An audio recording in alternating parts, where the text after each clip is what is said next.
శతమానం భవతి.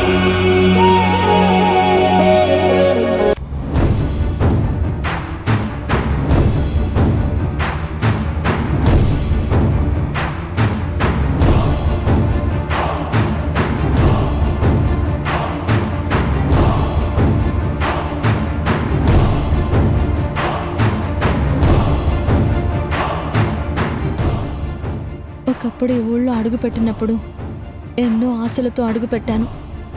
ఈ ఊరి కోసం ఎంతో చేయాలన్న ఆశయంతో అడుగుపెట్టాను. మురారితో 7 అడుగులు నడిచి జీవితాంతం తన తోడుగా ఈ ఊళ్ళోనే గడపాలి అనుకున్నాను. కానీ అనుకోని అవాంతరంలాగా జయప్రద చేసిన పనికి నేను నా ప్రేమని నా మనసులోనే దాచుకుని నన్ను ఎంతగానో ఇష్టపడే మురారి గారికి కూడా ఒక్క మాటైనా చెప్పకుండా తనకు దూరంగా వెళ్ళి ఇన్ని రోజులు తన ఊహలతోనే బతికాను. కానీ ఇప్పుడు ఈ ప్రాణం ఏ క్షణం ఆగిపోతుందో తెలియదు. ఆ చివరి నిమిషంలో నేను మనసారా ప్రేమించిన నా మురారిని చూస్తూ చనిపోవాలని వచ్చాను. నా రాతలో నువ్వు లేవు అని చెప్పే నిన్ను కడసారి చూసి శాశ్వతంగా వెళ్ళిపోవటానికి వస్తున్నాను.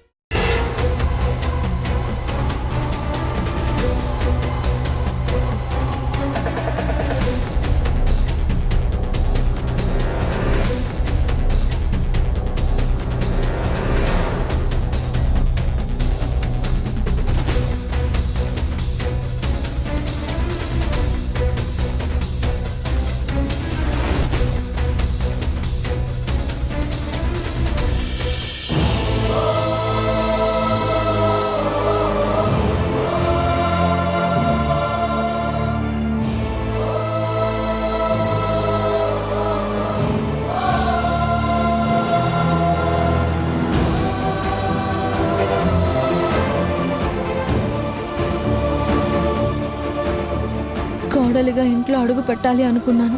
ఈ ఇంటి మనిషిగా బతకాలి అనుకున్నాను.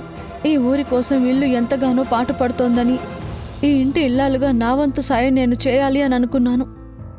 కానీ ఇలా నా చివరి దశలో చివరి చూపు కోసం ఇంటికొస్తానని ఊహించలేకపోయాను. లోపలికి వెళ్తాను.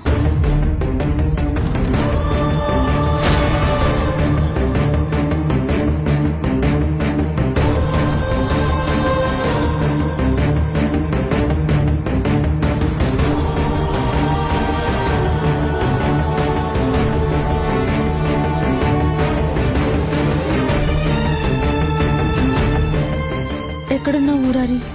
నిన్ను చూడాలని వచ్చాను. అమ్మా, ఏంటమ్మా ఇంత రాత్రైంది? పడుకోకుండా అటు ఇటు తిరుగుతూ ఏం ఆలోచిస్తున్నావు? ఇంకేం ఆలోచిస్తాను జయ, మురారి గురించి ఆలోచిస్తున్నాను.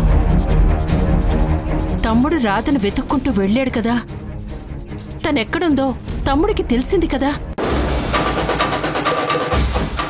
ఈ పాటికి రాధని కలిసే ఉంటాడు, తనతో మాట్లాడుతూనే ఉంటాడు. వాళ్ల ప్రేమ ఫలించాలని నువ్వు కోరుకున్నావు కదా, రాధ కనిపించాలని నువ్వనుకున్నావు. రాధని తీసుకురామని నువ్వు చెప్పావు కదా, ఇంకా ఎందుకమ్మా ఆలోచిస్తున్నావు?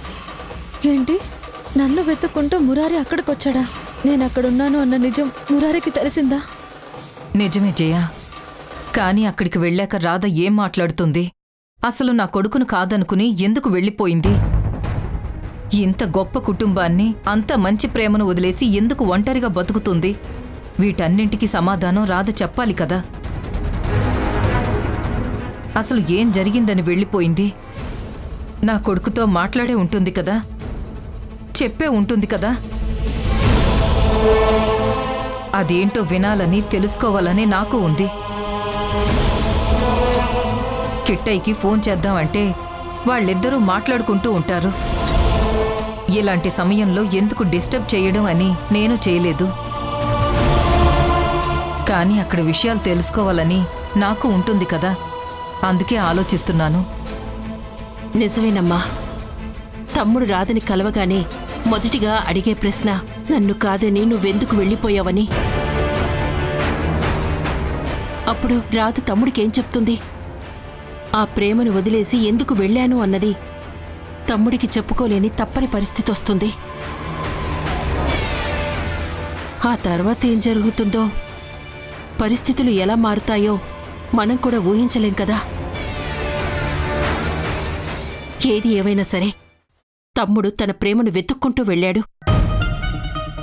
ప్రేమించిన మనిషిని కలుసుకోవడానికి వెళ్ళాడు. అంతవరకు సంతోషమే కదమ్మా. రాధ కనిపిస్తే ఆనందం కాదు, వాళ్ళిద్దరూ కలిసి నా ఇంటికొస్తే సంతోషం. వాళ్ళిద్దరూ పెళ్లి చేసుకుని ఒక్కటైతే అప్పుడు నాకు నిజమైన ఆనందం ఉంటుంది. ఆ క్షణం కోసమే నేను ఎదురు చూస్తున్నాను.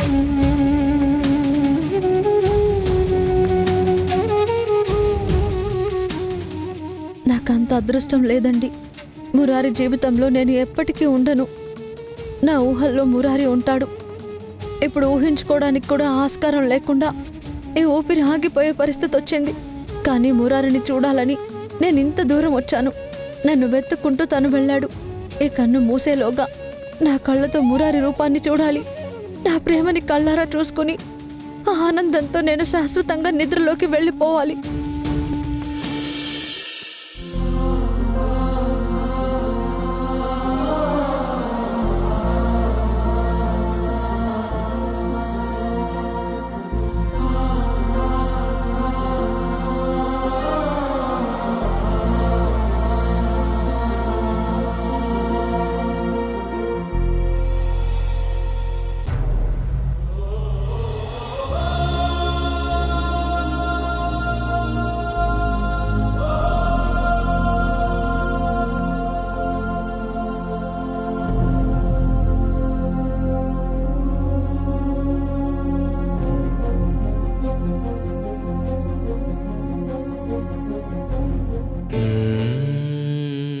ఏంటండి, భోజనం చేయకుండా ఇక్కడేం చేస్తున్నారు? ఆకలేదు బాను, అందుకే తినలేదు.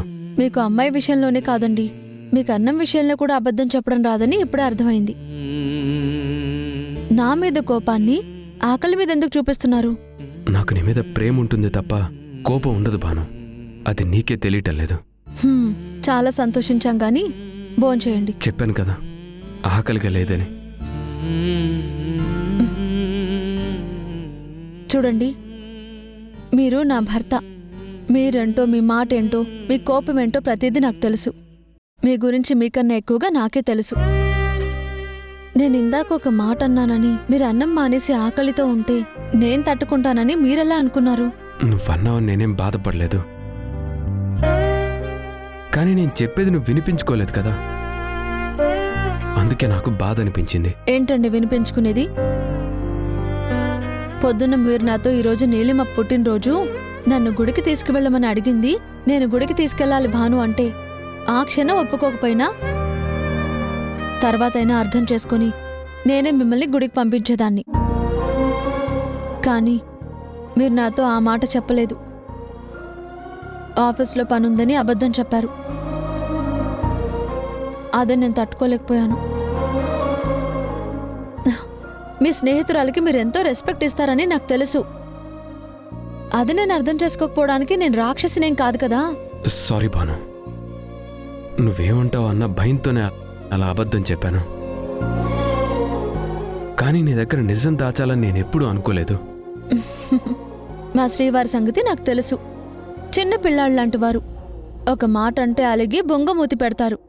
గట్టిగా ఏదైనా అన్నానంటే అన్నం మానేసి అలిగి కూర్చుంటారు. కానీ నేను మీ భార్యనండి, మీలో సగాన్ని. మీరు బాధపడితే నా మనసుకు తెలుస్తుంది. మీకు కష్టం వస్తే నా కళ్ళల్లోంచి కన్నీళ్ళు వస్తాయి. మనిద్దరి బంధం ఎంత గొప్పదో నాకు తెలుసు. మన మధ్య ఎప్పుడు ఎవరూ రాకూడదనే నేను కోరుకుంటాను. నాకు మీరు, మీకు నేను, మనిద్దరికీ ఎంతో ప్రతిరూపమైన మన పాప. మన ముగ్గురమే జీవితంగా ఉండాలని అనుకుంటాను. అంతేకాని మరో మనిషి ప్రస్తావన మన మధ్య ఉండకూడదనేదే నా ఆలోచన.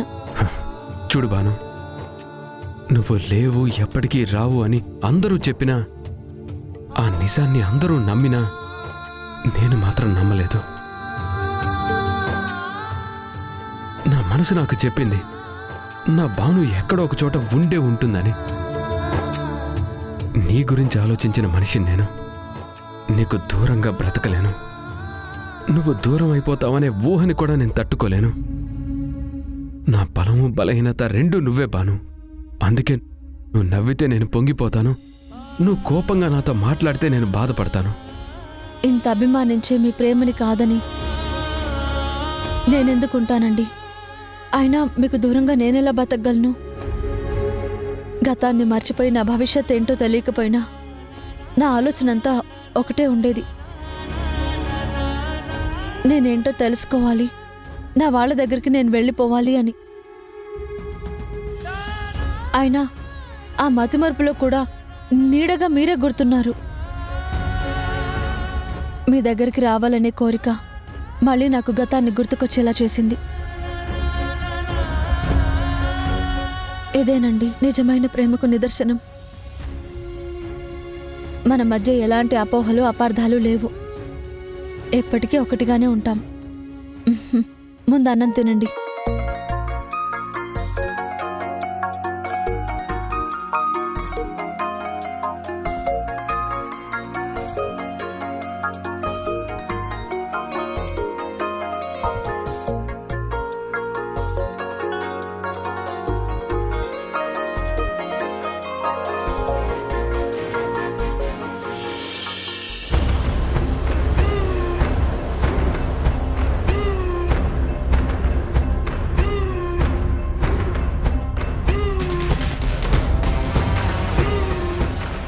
అమ్మా, ఏంటి అంత కోపంగా ఉన్నావు? కోపంగా కాకుండా ఇంకేముందే? అసలు మనం ఇంట్లో ఎవరి కోసం ఉంటున్నాం? మన నీలిమ ఉండమందని ఉంటున్నాం. అంతేకాదు, ఇది మన నీలిమ ఇల్లు అనుకుని ఉంటున్నాం. తను ఈ ఇంటి ఇల్లాలనుకుంటున్నాం. కూతురు అత్తవారిల్లే కదా అని అనుకుంటున్నాం. ఇదంతా తెలిసిందే కదమ్మా, మళ్ళీ ఎందుకు చెప్తున్నావు? ఇదంతా మనం అనుకుంటున్నామే, కానీ నీలిమకి ఇంట్లో స్థానం కనిపించడం లేదు. ఎంతసేపు నీలిమని ఇంట్లో ఒంటరిని చేస్తున్నారు. ఆ భాను ఆడింది ఆట, పాడింది పాట అవుతోంది. ఇంకా ఎప్పటికీ కార్తీక్ మనసులో నీలిమకు స్థానం రాదు అన్నట్టుగా వీళ్ళు ప్రవర్తిస్తున్నారు. అది చూస్తే నాకు ఒళ్ళు మండిపోతోంది. మనం మాత్రం ఏం చేస్తామమ్మా? నీలిమ ఏదో కార్తీక్ని మార్చుకునే ప్రయత్నం చేస్తుందనుకునేసరికి ఆ భాను కంటపడింది. తను వచ్చిన దగ్గర నుంచి నా గుండెల్లో ఉన్న భాను నా కళ్ళు ముందుకు వచ్చేసింది. తనే నా జీవితాన్ని కార్తీక్ తెగ మురిసిపోతున్నాడు. ఇంట్లో వాళ్ళందరూ కార్తీక్ సపోర్ట్ చేస్తున్నారు. అవునే, చాలా తెలివిగా భాను ఆరోగ్యాన్ని దృష్టిలో పెట్టుకుని ఎవ్వరూ ఏమీ మాట్లాడొద్దని మన నోరు మూయించారు. మరి పరిస్థితి ఇలాగే ఉంటే వాళ్ళిద్దరూ ఒకటవుతారు, మన నీలిమ ఒంటరిదైపోతుంది. అదేనే నా భయం. అందుకే నేనొక నిర్ణయానికి వచ్చాను. ఏంటమ్మా అది? కార్తీక్ ఇక్కడే ఉన్నంత వరకు భానుని మర్చిపోడు. అందుకే కార్తీక్ ఇక్కడ ఉండకూడదు. నీలిమన్ తీసుకుని అమెరికాకి వెళ్ళిపోవాలి. అక్కడ వాళ్ళిద్దరే ఉంటారు. నీలిమ తప్ప కార్తీక్కి ఇంకో ప్రపంచం ఉండదు. అప్పుడు నీలిమని కార్తీక్ తన జీవితంలోకి తీసుకుంటాడు.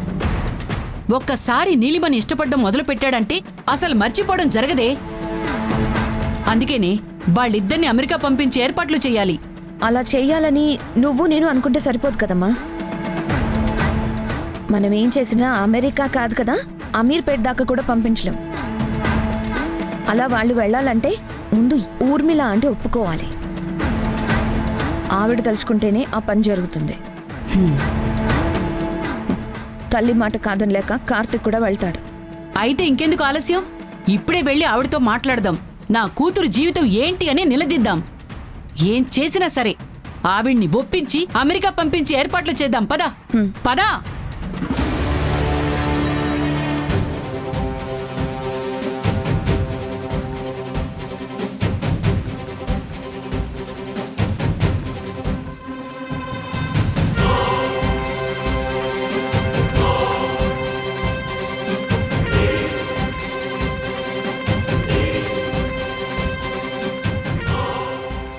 వదిన గారు, మీతో మాట్లాడాలి.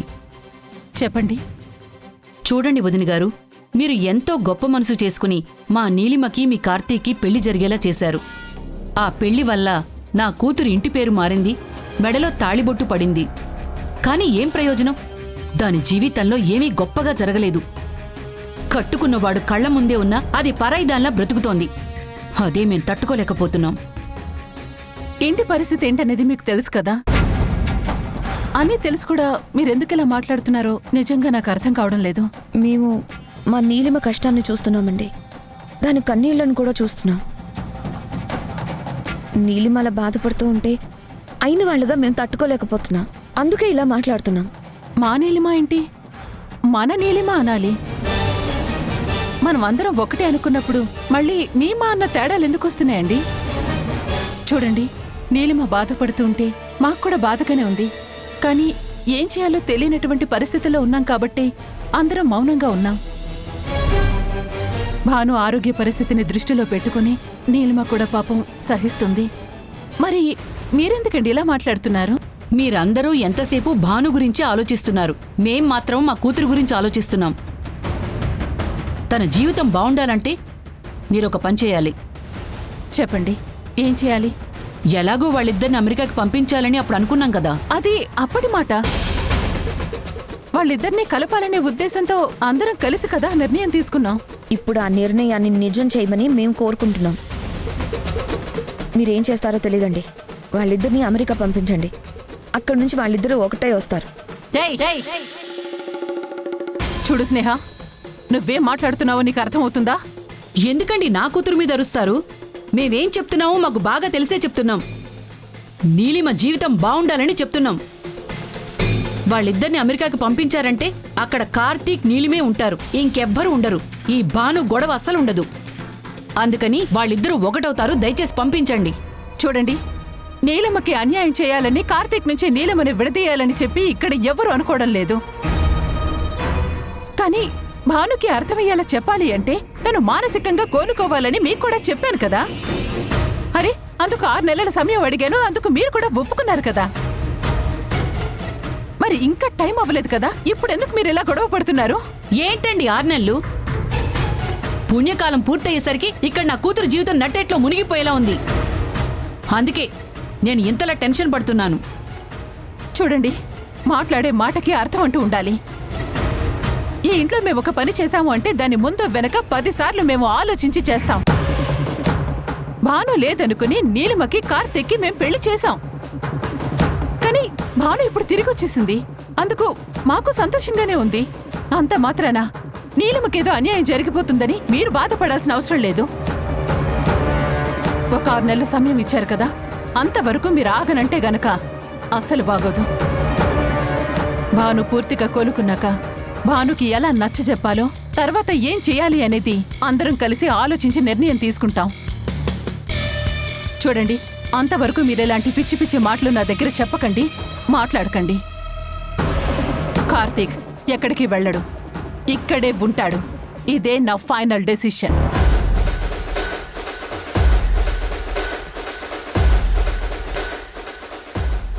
నేను చెప్పాను కదా, ఇప్పుడు మన మాట వినదు అని. చూడు ఎలా మాట్లాడుతుందో. మాట్లాడ్ని, ఎన్నైనా మాట్లాడ్ని, కానీ నీలిమ జీవితాన్ని ఎలా నిలబెట్టాలో నాకు బాగా తెలుసు. నేను ఏది చెయ్యాలో అదే చేస్తాను. ఆ రోజు బాను కిట్టయ్యని ఉండమని చెప్పి మంచి పని చేసింది. కిట్టయ్య ఊర్మిళాదేవి గారి ఇంట్లో ఉండబట్టే కదా ఈ రోజు రాధ ఆచూకీ తెలిసింది. అవునమ్మా, మనం హైదరాబాద్ వెళ్లటం, ఆ ఊర్మిళాదేవి గారి ఫంక్షన్కి మనం అటెండ్ అవ్వటం, ఆ తర్వాత తమ్ముడు అక్కడే ఉండటం అంతా మంచి జరిగింది కదా. అచ్చరే, ఇప్పుడు తను రాధని కలిస్తే తనని తీసుకుని డైరెక్ట్గా ఇక్కడికి వస్తాడా, లేకపోతే హైదరాబాదులో ఊర్మిళాదేవి గారి ఇంటికి వెళ్తాడా? ముందు అక్కడికే వెళతాడు. బానుకి థ్యాంక్స్ చెప్తాడు. నీ వల్లే రాధని నేను కలిశాను అంటాడు. అక్కడ్నుంచి తిన్నగా రాధని తీసుకుని ఇక్కడికే వస్తాడు. మురారి హైదరాబాద్లో ఊర్మిళాదేవి గారింట్లో ఉన్నారా?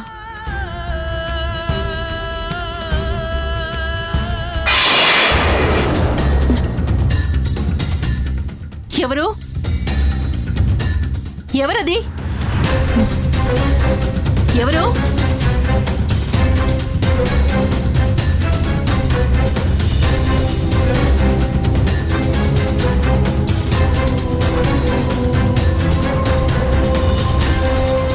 ఎవరు?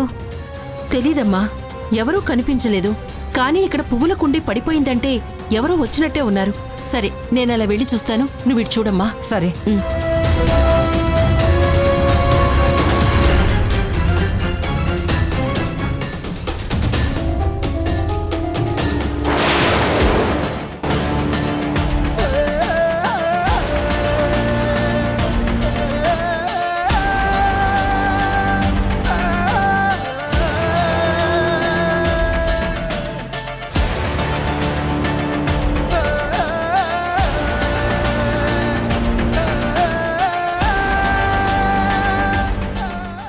ఎవరూ లేరేంటి? జయా, వస్తున్నానమ్మా. అమ్మా, ఎవరైనా కనిపించారా? లేదమ్మా, ఎవరూ కనిపించలేదు. నాకు ఎవరు కనిపించలేదే. సర్లే అమ్మా, ఏ పిల్లో ఏదో పడేసుంటుంది. పద వెళ్దాం. ఉమ్,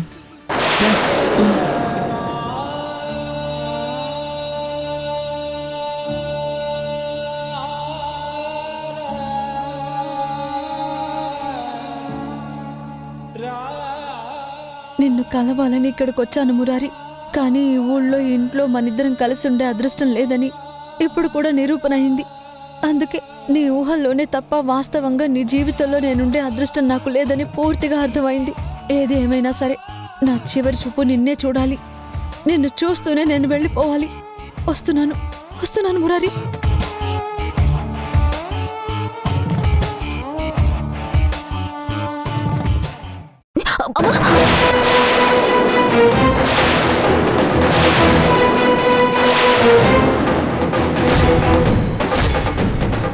ఇప్పుడు కూడా దీన్ని చేయని అంటావా? లేదా నీకు పెళ్లి జరిగిందని ఒప్పుకుంటావా? అది కాదు బాను. ఎందుకే భయపడతావు? ఇంకా చెప్పడానికి ఎందుకు ఆలోచిస్తావు? చెప్పేయ్. నీలిమకి పెళ్ళైందన్న నిజాన్ని నా దగ్గర దాచాల్సిన అవసరం ఏముంది? అది ఇప్పుడే నాకు తెలియాలి. నిజమే బాను, నీలిమకి పెళ్ళైంది.